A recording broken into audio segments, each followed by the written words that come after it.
Benvinguts a la licorera del Poble Nou. Com sabeu tots vosaltres, és una botiga emblemàtica fundada pels meus avis, el Constantino, el Tino i la Júlia, la meva àvia, en 1932. Un dia de Sant Ponç, el dia 11 de maig de 1932.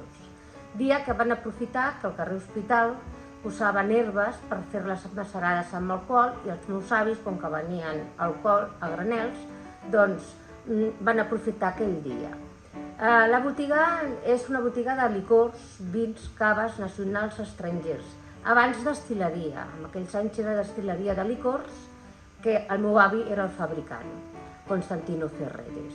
Una vegada es van instal·lar aquí al Poble Nou, perquè ells ja venien d'una licoreria de Gràcia, doncs van procurar que la botiga, com que era molt antiga, la van renovar tota, no sé si es podrà apreciar, però totes les estanteries estan fetes pel meu avi amb fustes de barca d'aquí la platja de la Marbella, el que és ara la platja de la Marbella. Després, al cap d'uns anys, va néixer la meva mama aquí a la botiga, perquè és la típica botiga que té comerç i vivienda.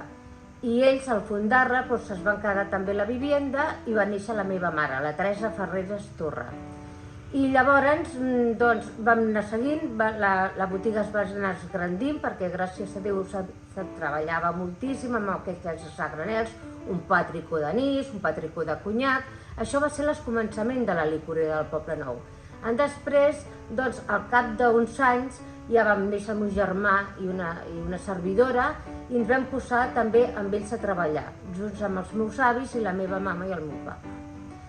Degut a que la botiga ha vist la guerra, la república, la guerra, la postguerra, la dictadura, la democràcia ara, les coses han canviat, tenim més gèneres tot embotellats, tant d'anissos, vins, licors i caves, tal com he dit, treballem en totes les cases de caves i això és el que ha sigut la història de la licorera del Poble Nou. Una botiga emblemàtica des de ja fa uns anys i també vam tindre una anècdota. Aquesta botiga, el meu pare tenia un altre negoci i li van regalar un lloro a la meva mama de la Guinea Equatorial quan era espanyola.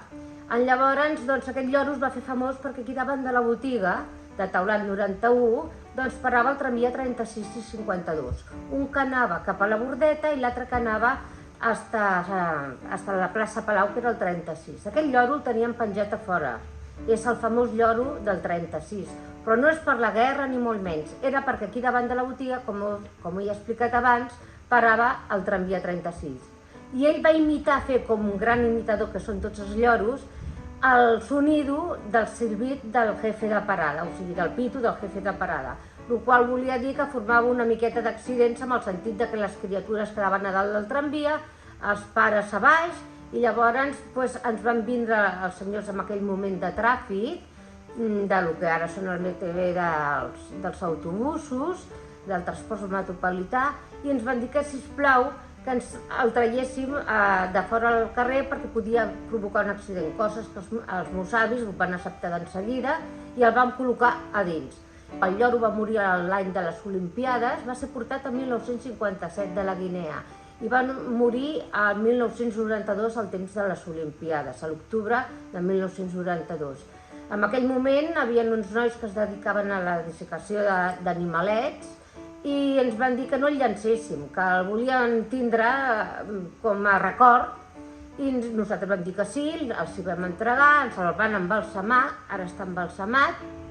Doncs el lloro encara el tenim aquí, darrere del taulell, com cosa emblemàtica també que pertaneix a la botiga i l'han fet gegantó del barri.